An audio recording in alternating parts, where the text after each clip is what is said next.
Alright, so this is the Flintstones 2 Surprise at Dinosaur Peak. A lot of the gameplay is really similar to the first Flintstones game, which you guys just saw. Actually, quite a few of the mechanics are incredibly similar in the way that you grab onto the sides of platforms, the way that you build up your charge meter and your health bar, and when you die, you lose one of your max health and you lose one of your max charge and things like that. So a lot of this is going to feel very similar. The gameplay itself is a lot more linear, whereas the Flintstones 1 allowed you to pick whatever stage that you wanted to do. This game has a set path that you take. There's a few side stages that aren't necessary to complete, such as very similar to like the mini game, the basketball mini game in Flintstones 1. There's very similar mini games in this, but none of them are actually necessary to beat the game.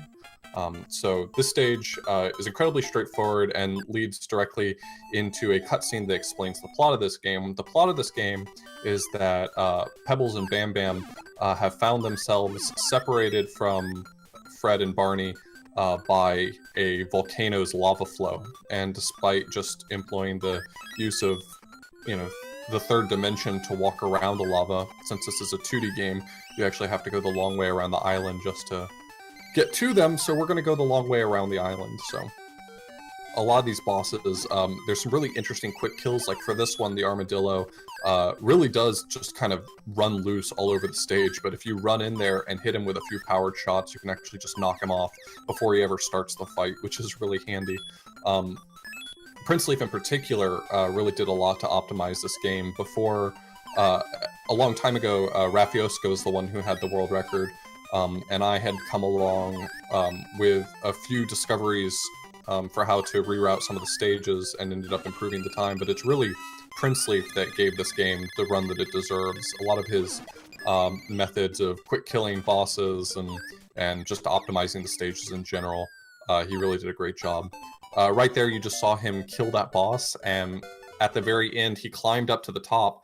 The reason for that is when you kill a boss in this game, a gem falls from the top, and the stage ends once you collect that gem. So he actually just placed himself right at the top of the screen, so he caught it the moment it appeared, which was a pretty significant optimization over the old just waiting at the bottom for him.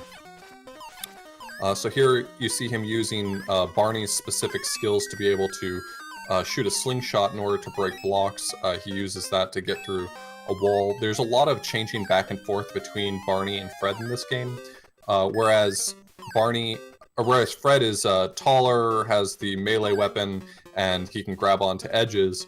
Barney is slightly lighter and slightly shorter, so his hitbox is lower, and he can grab onto ropes and stuff, but he can't grab onto ledges like Fred can. So he'll be switching back and forth between them with the select button quite often. By this point in the game, he has actually his full charge for his club, which will make beating bosses quite a bit easier.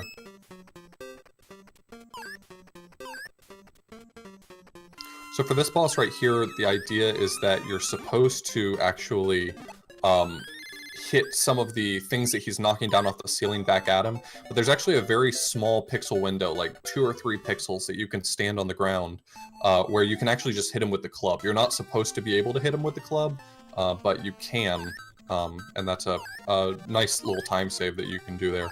You don't have to wait for the randomness of him dropping projectiles for you to hit back at him. So this right here is one of the 2 basically like segue stages. You've got this surfing stage, and you've got a stage later where you're flying through the air. These are just sort of to set up moving from one part of the island to the other, and they serve as cute little mini games. It's incredibly difficult to actually die on any of these stages, but they, there's not really much to optimize. They're auto-scrollers, so.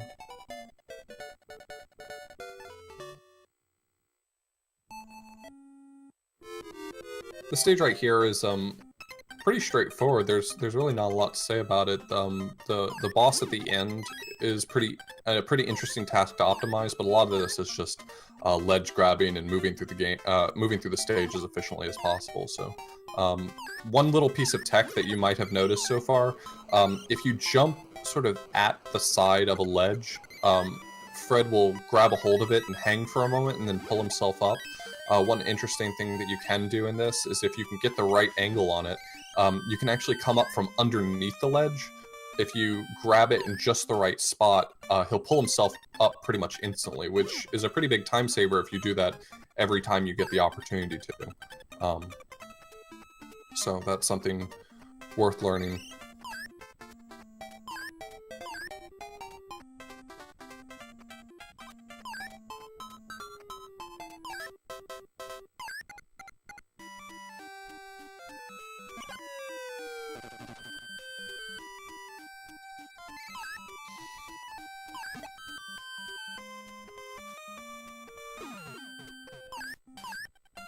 And here we're about to head into the boss for this stage.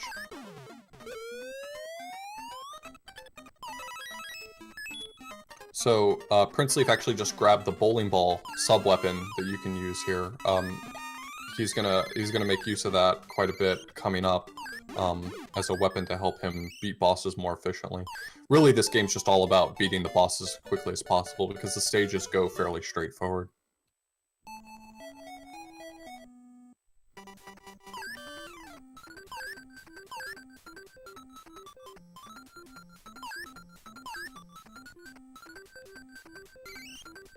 This stage adds a few interesting mechanics, moving through water, which is not all that hard to optimize, but it's a very different method of moving around in water. You kind of can just jump at will, which is how they implemented swimming. Probably just a lazy solution to it. Instead of having to actually implement like swimming physics or something like that, you just fall extremely slowly and you can jump anytime you want to, and boom, you've got swimming. So that's a lesson for you would-be game designers. If you just don't have time to implement swimming, those two things basically give you swimming.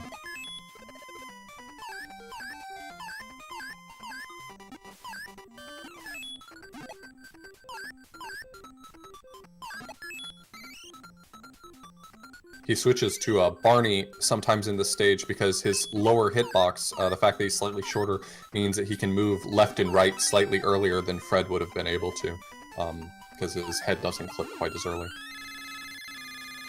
This spider here is an incredibly difficult boss to do in the minimum number of cycles. It requires that you basically don't get hit and you get all of the earliest maximum strength attacks on him, and you can kill him before he goes up a second time. That was still a really great fight. He didn't go up a third time, but it's incredibly difficult to consistently get a 2-cycle on that boss. So this stage is the witch's house, and it has all sorts of little pieces and parts that make this stage confusing. It's meant to be confusing, almost like a maze. You'll see him switch sometimes to Barney because the lower hitbox allows him to avoid some enemies or other obstacles. Like coming up right here, he's going to switch to Barney because Barney is low enough to not get hit by those paintings that are moving up and down. There's also a few spots, this game has sort of conditioned you not to fall into pits, because, you know, pits are instant death usually in video games. But actually, in this stage, there's one pit that if you fall in, it moves you forward in the stage, rather than killing you. And so, that was actually the one small discovery I found right there, that allowed me to improve over Rafioska's time. But Prince Leaf really took command of this game, so...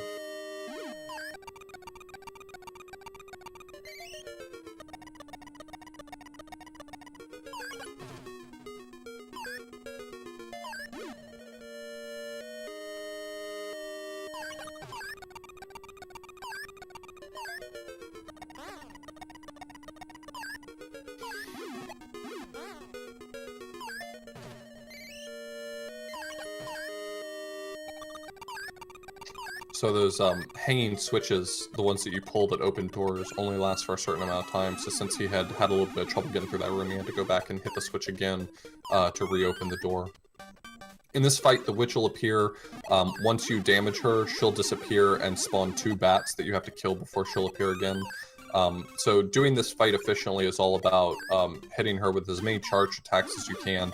If you're too far away, you can sometimes use the bowling ball to help out. That's one of the reasons why he has the bowling ball weapon. But in general, this boss fight can be fairly straightforward.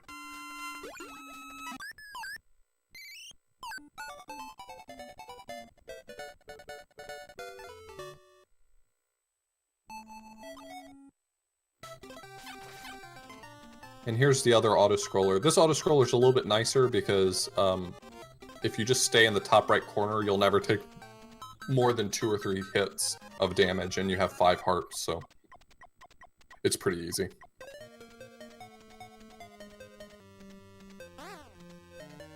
This is a great opportunity to get up and get a drink or use the bathroom if you need to, but it's pretty short, so...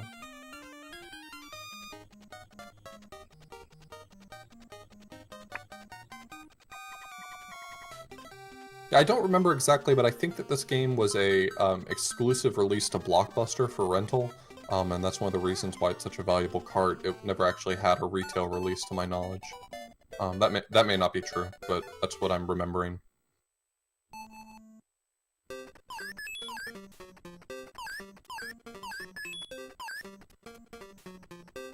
There's a few tough jumps in this stage, climbing to the top to sort of sequence break how you're supposed to do it.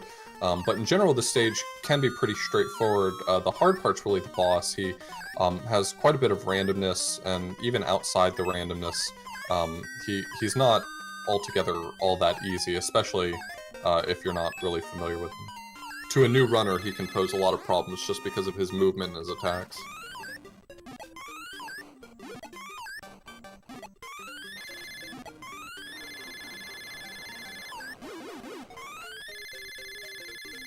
So the goal here is he wants to finish off the boss actually in the 3rd slot, because when the boss dies, he can jump off directly, but he has to jump to the right pit. So I misspoke, it was the 2nd pit, but if he had died in any of the other little alcoves that he was in, he would have had to get up and jump over to that pit, which is really slow. So there's a little element of randomness to save time there. You want to make sure that when he dies, he's in that specific pit. It's not worth waiting an extra cycle, but it is worth noting. So this is the last stage right here, and there's a few little sequence breaks you can do. You saw them right there. You were supposed to wait for the boulder to fall and it'll serve as an extra platform, but you can actually skip it. These stages are very much centered around the idea of being chased down these caves, and so the next stage we're going to see a pretty big time save, actually, where the game expects you to be chased sort of in a circle, and it's only on the 2nd loop back that it expects you to be able to get to the exit of the stage, but he's going to get to the exit on the 1st loop, which will save a considerable amount of time.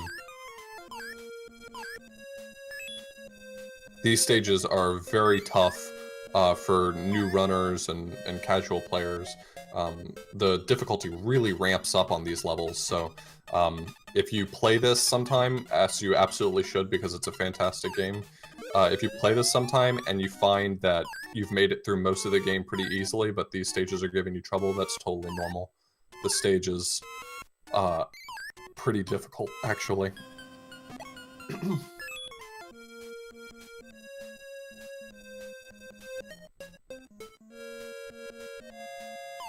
I would say for new runners, these are the stages that will prevent you from PBing for a very long time. You'll get one decent run, and then you'll never be able to get another run through this stage. So this stage introduces this red wheel of death that's chasing you down. If you move through here really efficiently, you can actually get through, or get past the red wheel by quite a distance. Get a lead on it that makes this a lot less scary. But nonetheless, if that red wheel touches you, it's a one-hit death, so you definitely want to keep pretty far away from it.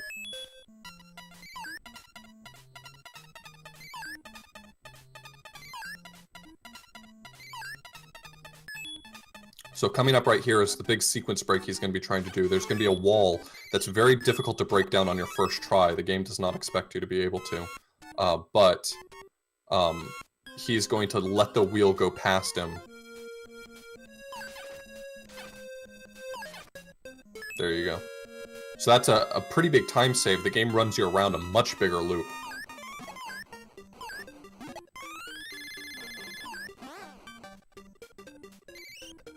Time will be coming up pretty soon when the big dinosaur goes down. So as soon as you see the big dinosaur die, that's the end of time.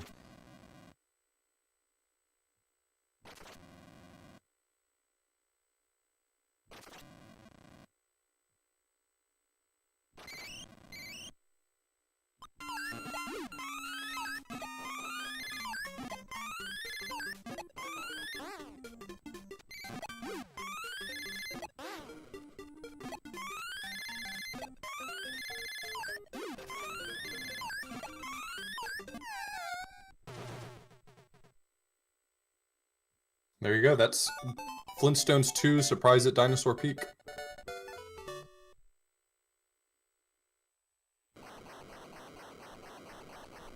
Awesome, awesome.